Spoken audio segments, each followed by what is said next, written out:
सभी को नमस्कार। अपन पढ़ रहे थे केमिकल प्रॉपर्टीज ऑफ फिनॉल, जिसमें अपन ने सबसे पहले देखा reactions of phenolic OH group.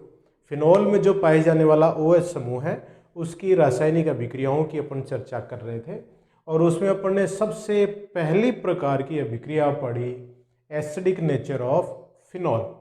पिछले वीडियो में अपन ने देखा कि फिनॉल है वो वीक एसिडिक इन नेचर होते हैं, मतलब दुर्बल अम्लीय प्रकृति के वो होते हैं।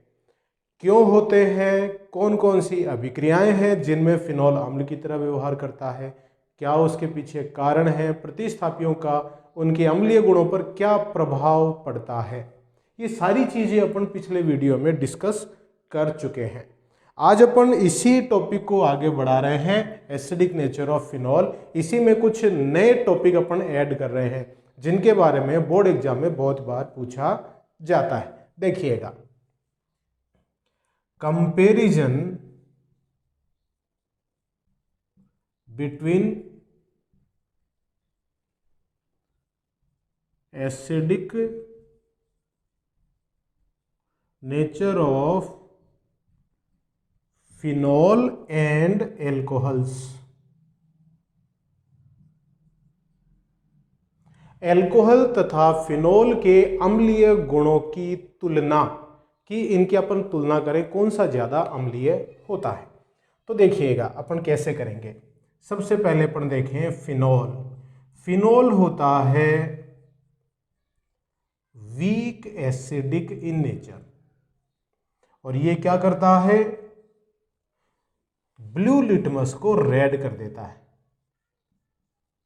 ब्लू लिटमस को रेड लिटमस में कन्वर्ट कर देता है फिनॉल। ठीक है। एल्कोहल होते हैं वो न्यूट्रल होते हैं और लिटमस पत्र पर कोई इफेक्ट नहीं पड़ता है।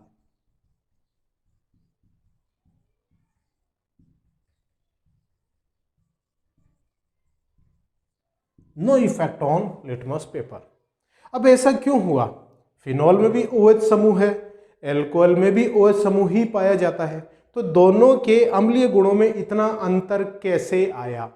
तो देखिएगा, यहां पर अपन उसको एक्सप्लेन करते हैं। सबसे पहले मैं ले रहा हूं एल्कोहल RCH2OH। एल्कोहल से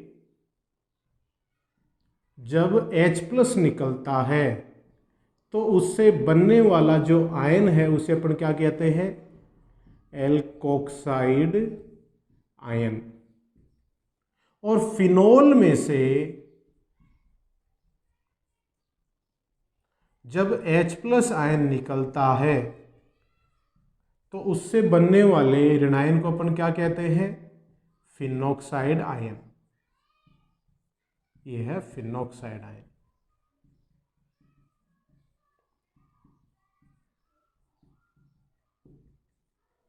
तो देखिएगा क्या है, जो एल्कोहल होता है उसमें जो OH समूह जिस कार्बन से जुड़ा होता है वह कार्बन sp3 संकरित होता है। और अपन जानते हैं sp3 संकरित कार्बन में 25% S गुण पाए जाते हैं। इसमें जो S गुण है वो कितने हैं, 25% S कैरेक्टर होते हैं। जबकि फिनॉल है उसमें जिस कार्बन से OH जुड़ा हुआ है वो sp2 संकरित होता है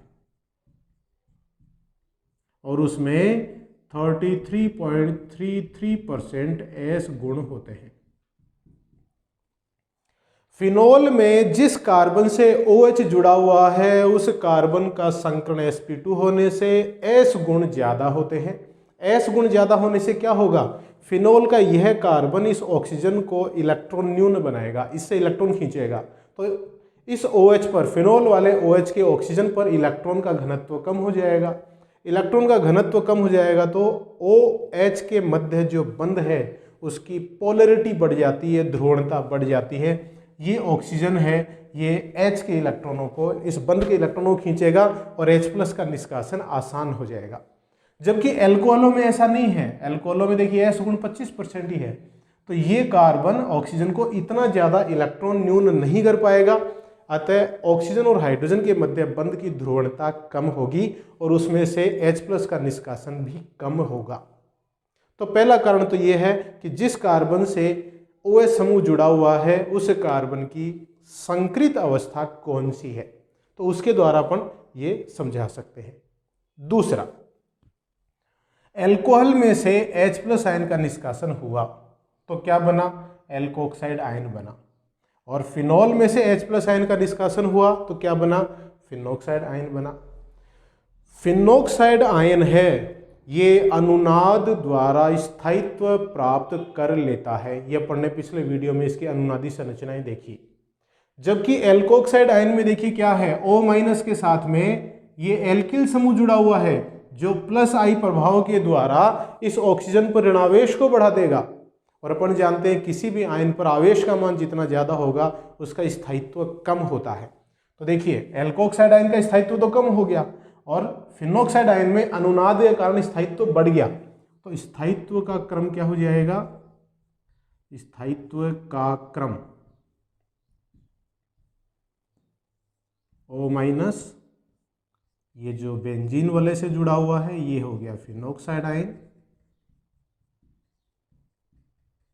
इसका स्थायित्व एल्कोहल से प्राप्त होने वाले एल्कोक्साइड आयन से बहुत ज्यादा होता है।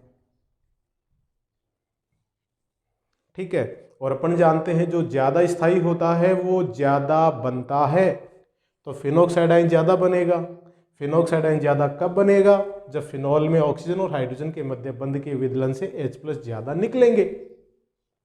ठीक है, तो ये फिनोक्साइड आयन है एल्कोक्साइड आयन से ज्यादा स्थायी है अनुनाद के कारण, इसलिए ये ज्यादा बनते हैं और फिनॉल में से H+ आयन ज्यादा निकलते हैं।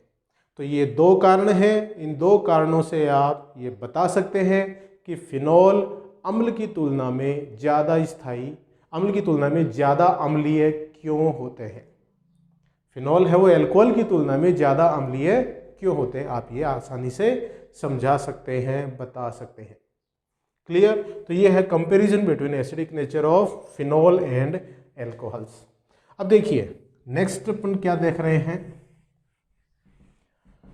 Comparison between acidic nature of phenol and carboxylic acid. मतलब अब फिनॉल की तुलना किससे करेंगे, कार्बोक्सिलिक एसिड से करेंगे। तो एल्कोहल्स की जगह मैं यहां पे लिख दूं कार्बोक्सिलिक एसिड।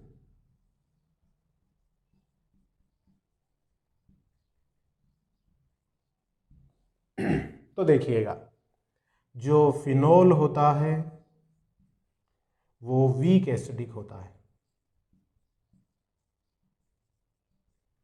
कार्बोक्सिलिक एसिड भी वीक एसिडिक ही होता है, लेकिन इसके एसिडिक कैरेक्टर जो है वो फिनॉल से ज़्यादा है, अपन आगे देखेंगे। फिनॉल क्या करता है, ब्लू लिटमस को रेड करता है, ऐसा ही कार्बोक्सिलिक एसिड भी करेगा, ब्लू लिटमस को रेड करेगा। अब देखिए आपको अगर कोई कार्बनिक यौगिक दे दिया, फिनॉल या कार्बोक्सिलिक अम्ल में से कोई सा एक, और आपको ये बताना है कि कौन सा वाला है, तो कैसे पता करेंगे, लिटमस पत्र से तो कर नहीं सकते।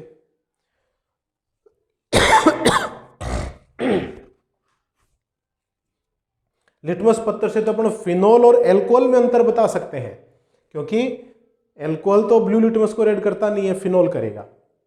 लेकिन जिस कार्बनिक यौगिक ने ब्लू लिटमस को रेड किया वो फिनॉल हो सकता है, तो कार्बोक्सिलिक अम्ल भी हो सकता है, क्योंकि ये भी ब्लू लिटमस को रेड करता है। तो दोनों में अंतर देखिए कैसे करेंगे। फिनॉल है ये सोडियम बाइकार्बोनेट टेस्ट नहीं देता है, जबकि कार्बोक्सिलिक एसिड वो सोडियम बाइकार्बोनेट टेस्ट देता है। इसका क्या मतलब है कि कार्बोक्सिलिक एसिड में अगर आप सोडियम बाइकार्बोनेट डालेंगे तो बुदबुदाहट के साथ में कार्बन डाइऑक्साइड गैस निकलती है, जिसको चूने के पानी में प्रवाहित करेंगे तो विलयन का रंग दूधिया हो जाता है। तो सोडियम बाइकार्बोनेट कार्बोक्सिलिक एसिड की उपस्थिति में ही CO2 देगा, फिनॉल की उपस्थिति में CO2 गैस नहीं देता है। तो इस टेस्ट के द्वारा अपन कार्बोक्सिलिक अम्ल को फिनॉल से विभेदित कर सकते हैं, डिफ्रेंशिएट कर सकते हैं। अब देखिए यहाँ पे कार्बोक्सिलिक एसिड है, उसके अम्लीय गुण फिनॉल की तुलना में ज़्यादा होते हैं। कारण क्या है यहाँ पे अपन देख लेते हैं। मैं लिख रहा हूँ फिनॉल, ये है फिनॉल, और फिनॉल में से H+ आयन का निष्कासन हुआ तो बना फिनॉक्साइड आयन। ठीक है, दूसरा मैं एग्जांपल ले रहा हूं, कोई भी एसिटिक कार्बोक्सिलिक अम्ल ले लिया, जैसे मैंने एसिटिक एसिड लिया, ये है एसिटिक एसिड, और इसमें से H+ आयन का निष्कासन हुआ तो कार्बोक्सिलेट आयन बना। यहाँ वो कार्बोक्सिलेट आयन कौन सा है? एसीटेट आयन है, एसीटेट आयन। ठीक है, अब फिनॉक्साइड आयन भी अनुनाद द्वारा स्थायित्व प्राप्त करता है, तो एसीटेट आयन भी अनुनाद द्वारा स्थायित्व प्राप्त करता है। अब कौन सा ज़्यादा बनेगा? वो ज़्यादा बनेगा जिसकी अनुनादी संरचनाएं ज़्यादा स्थायी होती हैं। फिनॉक्साइड आयन की अनुनादी संरचनाएं अपन पिछले वीडियो में पढ़ चुके हैं, ध्यान है आप, अपने फिनॉल की फिनॉक्साइड आयन दोनों की अनुनादी संरचनाएं पिछले वीडियो में देखी थी, तो वहां पे जाके आप इसको देखिएगा। एसीटेट आयन की अनुनादी संरचनाएं देखिए कैसी हैं। ये एसीटेट आयन है इस तरह से, ये इलेक्ट्रॉन इधर और ये पाई इलेक्ट्रॉन इस ऑक्सीजन पे चले जाएंगे, तो बन गया CH3CO- डबल बॉन्ड O। तो ये एसीटेट आयन की दो अनुनादी संरचनाएं हैं। अब फिनॉक्साइड आयन के साथ इसकी अगर तुलना करें तो अपन क्या देखते हैं कि फिनॉक्साइड आयन की जो अनुनादी संरचनाएं हैं उसमें आवेश का वितरण होता है। एसीटेट आयन में भी आवेश का वितरण ही हो रहा है, कोई अलग से आवेश उत्पन्न नहीं हुआ, तो ये तो हो गई दोनों में समानता। फिनॉक्साइड आयन में जो अनुनादी संरचनाएं देखी थी अपन ने, 5 अनुनादी संरचनाएं, वो समरूप नहीं है, एक समान नहीं है।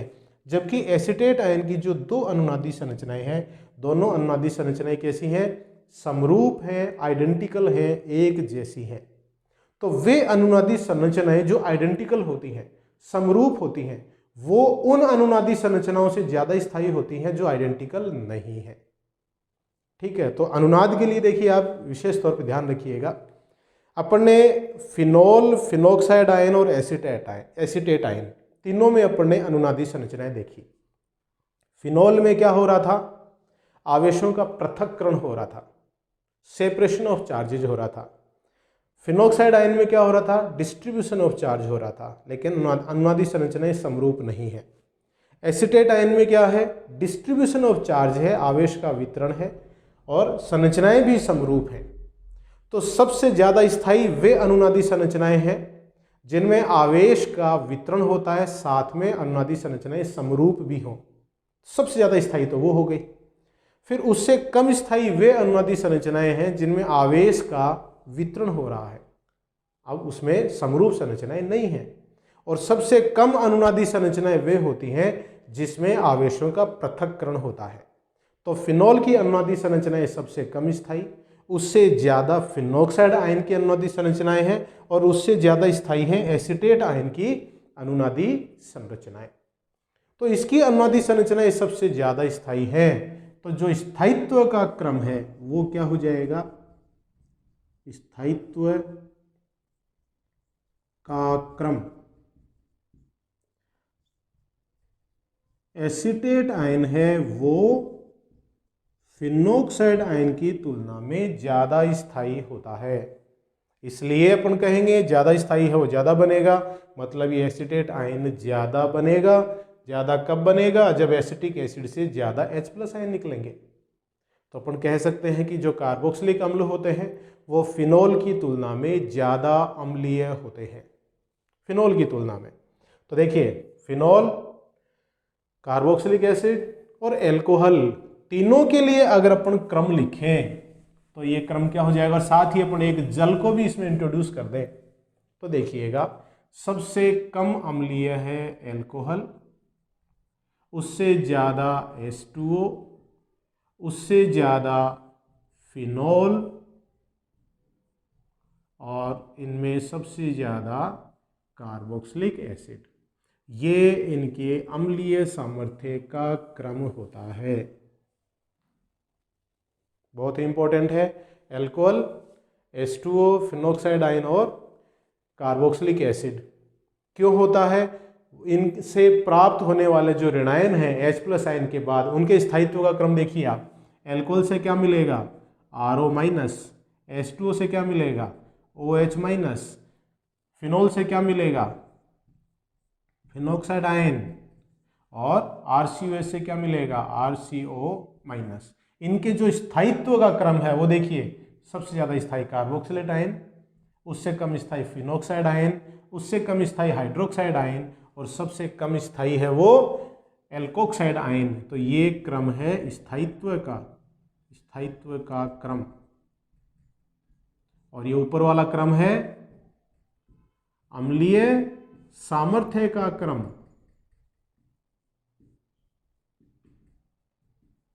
तो जो ज्यादा स्थायी है वो ज्यादा बनेगा, तो ये आयन सबसे ज्यादा बनेगा। तो इसका मतलब इसमें से सबसे ज्यादा H+ आयन निष्कासित होंगे। तो इस तरह से आप इन विभिन्न कार्बनिक यौगिकों में अम्लीय गुणों की तुलना कर सकते हैं। बहुत ही आसान है, आसानी से आप समझा सकते हैं कि नहीं। ठीक है, तो ये था एसिडिक नेचर ऑफ फिनॉल का अम्लीय गुण। अब इसमें OH समूह भाग ले रहा था। अब कुछ अपन ऐसी अन्य अभिक्रियाएं देखेंगे जिनमें OH समूह भाग ले रहा है। अम्लीय प्रकृति में तो भाग ले ही रहा है, कुछ और अभिक्रियाएं भी अपन इसमें देख लेते हैं। देखिएगा, एसिडिक नेचर ऑफ फिनॉल हो गया। Second one, reaction with zinc metal. Zinc धातु के साथ अभिक्रिया। देखिए क्या होता है। फिनॉल की अभिक्रिया जब जिंक धातु के साथ कराते हैं, जिंक धातु के साथ जब फिनॉल को गर्म किया जाता है तो बेंजीन प्राप्त होता है।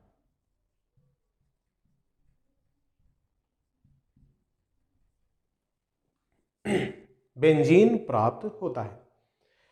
ये अभिक्रिया फिनॉल से सिर्फ एक ही स्टेप में बेंजीन के निर्माण की अभिक्रिया है। मैंने एक बार यूनिवर्सल फार्मा का इंटरव्यू दिया था, तो उसमें एक क्वेश्चन पूछा गया था कि ऐसी अभिक्रिया बताओ जिसमें एक ही पद में फिनॉल से बेंजीन बना सकते हैं। तो वो है जिंक धातु के साथ क्रिया करके। ठीक है, तो ZNO निकल जाएगा और बेंजीन प्राप्त हो जाएगा, गर्म करेंगे इसके साथ। ठीक है, थर्ड रिएक्शन देखिए आप, रिएक्शन विद अमोनिया। अमोनिया के साथ अभिक्रिया, इसमें भी OH समूह भाग लेगा। Reactions of phenolic OH group पढ़ रहे हैं अपन, तो देखिएगा OH फिनॉल की अभिक्रिया आप किससे करा रहे हैं, अमोनिया से करा रहे हैं। निर्जलीय ZnCl2 की उपस्थिति में 583 केल्विन तापमान पर। तो क्या होगा, यहां से फिनॉल से OH और अमोनिया से H2O के रूप में निकल जाएंगे और एरोमेटिक प्राथमिक एमीन प्राप्त होता है, और इसको अपन क्या कह रहे हैं, aniline.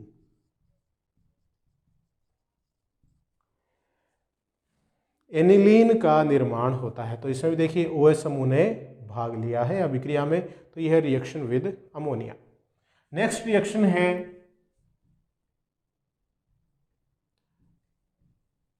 Reaction with PCl5, phosphorus pentachloride की अभिक्रिया। तो देखिएगा, ये अपन अभिक्रिया पहले पढ़ भी चुके हैं कि ऐसे अणु, ऐसे कार्बनिक यौगिक जिनमें OH समूह पाया जाता है, उनकी अभिक्रिया अगर PCl5 से कराते हैं तो जहां OH है वहां Cl आ जाएगा, तो क्या आ जाएगा, क्लोरोबेंजीन बनेगा, क्लोरोबेंजीन। और साथ में सह उत्पाद के रूप में मिलेगा फास्फोरस ऑक्सीक्लोराइड। ठीक है, अब देखिए अगर फिनोल आधिक्य में है तो क्या होगा। अगर फिनोल आधिक्य में है, एक्सेस में है, ज्यादा मात्रा में है, तो फिनोल फिर फास्फोरस ऑक्सीक्लोराइड से क्रिया करता है। ये फिनोल, इसके 3 अणु POCl3 से क्रिया करेंगे, तो 3 अणुओं से 3 H+ हैं और यहां से Cl- मिलके 3 HCl निकाल देंगे, -3 HCl ये निकल जाते हैं और क्या बनेगा, C6H5O। कितने हो गए, 3।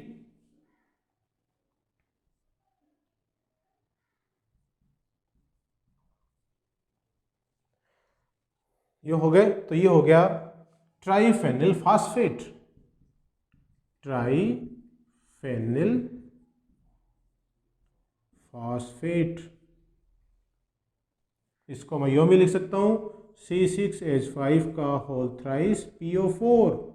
देखिए 3 ऑक्सीजन तो ये हो गया, 1 ऑक्सीजन ये हो गया, तो ट्राइफेनिल फास्फेट इसमें मुख्य उत्पाद मिलेगा। कब, जब फिनोल आधिक्य में होगा तब। तो इसमें भी देखिए फिनोल का OH है वो भाग ले रहा है। नेक्स्ट रिएक्शन अपन देख सकते हैं, इथरिफिकेशन।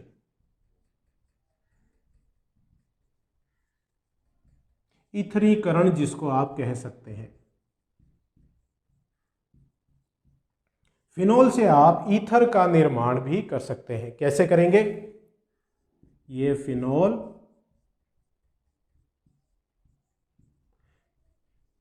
इसकी रिएक्शन अगर आप क्षार से कराएं तो क्या बनेगा, फिनोक्साइड, सोडियम फिनोक्साइड प्राप्त हो गया, सोडियम फिनोक्साइड। क्योंकि देखिए यहां से फिनोल अम्लीय है, H+ निकलेगा, NaOH क्षारीय है, यहां से OH- के साथ H2 के रूप में निकल जाएगा, oxygen minus sodium plus sodium phenoxide मिल गया। फिर एल्किल आयोडाइड के साथ क्रिया करवा देंगे तो सोडियम आयोडाइड निकल जाएगा, Na, और ये R है, ये ऑक्सीजन पर आकर जुड़ जाता है, तो क्या बन गया, एल्किल फेनिल ईथर का निर्माण हो गया, एल्किल फेनिल ईथर का निर्माण इसमें हो जाता है। तो इथरिफिकेशन, इथरिफिकेशन मतलब ईथर का निर्माण। अब देखिए यहां पे अपन ईथर का निर्माण कैसे किया, फिनोल की अभिक्रिया पहले क्षार से कराई और फिर अपन ने इसकी अभिक्रिया एल्किल आयोडाइड से कराई। एक दूसरी विधि भी है जिसके द्वारा अपन इसका इथरिफिकेशन कर सकते हैं। फिनोल है उसको अगर डाईएजोमीथेन के साथ गर्म करें, CH2N2, ये क्या है, डाईएजोमीथेन है, तो भी इसमें ईथर का निर्माण होता है, प्लस N2। नाइट्रोजन को अपन एजा कहते हैं, 2 नाइट्रोजन डाईएजो और मीथेन के साथ डाईएजो मीथेन, तो N2 निकल गया और CH2 है ये ऑक्सीजन पे जुड़ गया, तो ये देखिए हाइड्रोजन है ये कार्बन से जुड़ जाएगा तो OCH3 हो गया, तो ये क्या है, मिथॉक्सीबेंजीन,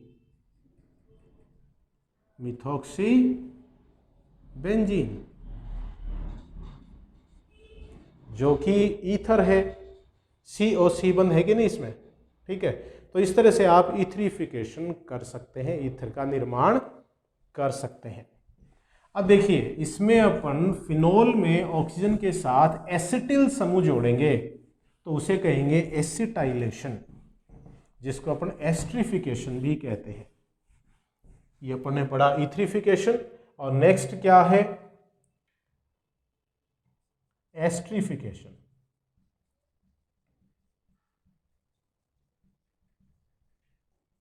एस्टर का निर्माण। तो देखिए फिनोल को जब अपन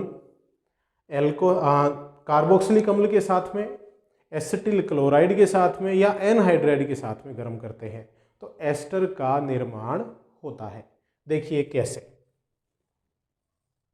फिनोल की क्रिया अपन ने किससे कराई, CH3COOH, उत्क्रमणीय अभिक्रिया है ये।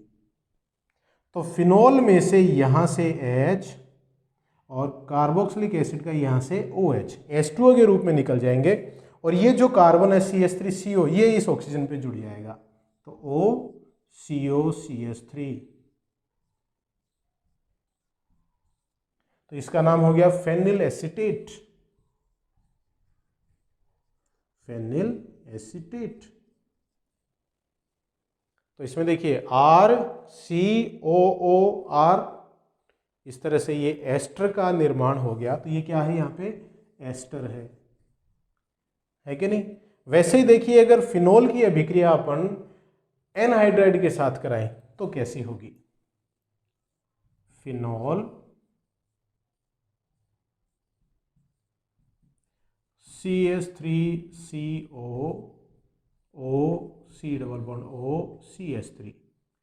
ये भी उत्क्रमणीय अभिक्रिया है। तो देखिए क्या होगा, ये वाला जो भाग है CH3COO और यहाँ से ये H CH3COOH के रूप में निकल जाएंगे, और CH3CO में जो कार्बन है वो ऑक्सीजन से जुड़ जाएगा।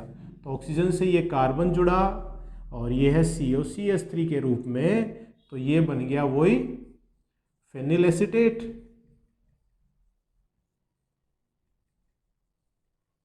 ये भी उत्क्रमणीय अभिक्रिया है। ये दोनों अभिक्रियाएं दुर्बल अम्ल की उपस्थिति में संपन्न होती हैं। अब देखिए एस्टर का निर्माण आप अम्ल हैलाइड की उपस्थिति के साथ अभिक्रिया करवाकर भी कर सकते हैं। जैसे मैंने यहाँ पे लिया एसिटिल क्लोराइड, एसिटिल क्लोराइड। तो देखिए इन सब में एक ही बात है, CH3CO के अलावा जो बचा हुआ भाग है वो फिनोल में से प्राप्त H+ के साथ क्रिया करके अलग हो रहा है। तो यहाँ भी देखिए CH3CO के अलावा OH था, और यहाँ CH3CO के अलावा ये वाला भाग है, ये क्रिया करके H+ से निकल जाएगा, और यहाँ CH3CO के अलावा HCl के रूप में ये Cl निकल जाएगा। तो ये Cl H के साथ जुड़ेगा। तो ये अभिक्रिया होती है पीरिडीन की उपस्थिति में, और पीरिडीन चूंकि क्षारीय प्रकृति का है जो इससे निकलने वाले HCl को हटा देगा, तो अभिक्रिया अग्र दिशा में ज्यादा चलती है। देखिए एस्टर बन गया, फेनिल एसीटेट का निर्माण हो गया। तो एस्ट्रीकरण में आप फिनोल की अभिक्रिया कार्बोक्सिलिक अम्ल के साथ करा सकते हैं, एसिटिक एनहाइड्राइड के साथ करा सकते हैं, और एसिड हैलाइड के साथ करवा सकते हैं। तो इससे एस्टर का निर्माण होता है। तो ये है एस्ट्रिफिकेशन। नेक्स्ट देखिएगा अपन करते हैं फिनोल का ऑक्सीडेशन। ऑक्सीडेशन करवाते हैं अपन क्रोमिल क्लोराइड की उपस्थिति में। तो नेक्स्ट है ऑक्सीडेशन। ऑक्सीडेशन में देखिएगा फिनोल है वो CrO2Cl2, क्रोमिल क्लोराइड इसको अपन कहते हैं। क्रोमिल क्लोराइड की उपस्थिति में ऑक्सीकृत होकर बेंजोक्विनोन का निर्माण करता है। तो फिनोल से क्या बना, बेंजोक्विनोन। क्या हो गया, इसका ऑक्सीडेशन हो गया।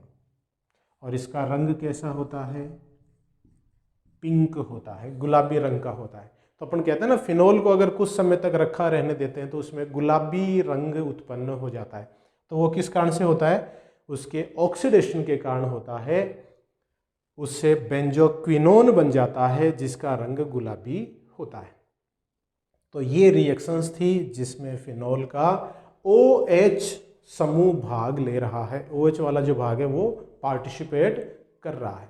तो अपन ने जो 3 प्रकार की अभिक्रियाएं देखी थी फिनॉल की, OH समूह वाली अभिक्रिया वो अपन कंप्लीट कर चुके हैं। फिर अपन देखेंगे बेंजीन वलय की अभिक्रिया और फिर अपन देखेंगे संघनन अभिक्रियाएं। तो इसमें OH समूह वाली अभिक्रिया कंप्लीट कर चुके हैं, बाकी अभिक्रियाएं अपन नेक्स्ट वीडियो में देखेंगे। तब तक के लिए हाथ धोते रहिए, सुरक्षित रहिए, परिवारजनों का ध्यान रखिए, मेरे वीडियोस देखते रहिए। बहुत बहुत धन्यवाद।